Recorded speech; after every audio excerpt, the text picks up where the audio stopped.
Hello guys, welcome to my channel. Today we are going to see how to unblock an email address in Gmail. I'll show you guys how to do that.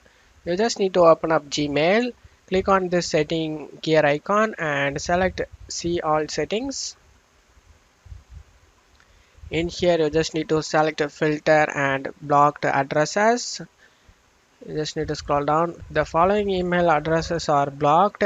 Messages from these addresses will appear in spam. So here will be listed blocked emails. You can able to see over here.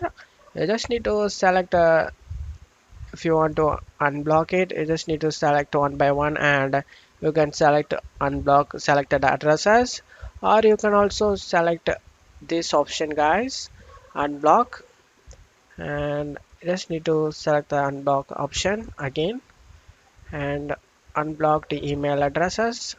And that's all you have to do it guys. That's it for today's video guys. Give me a like and subscribe. Thank you.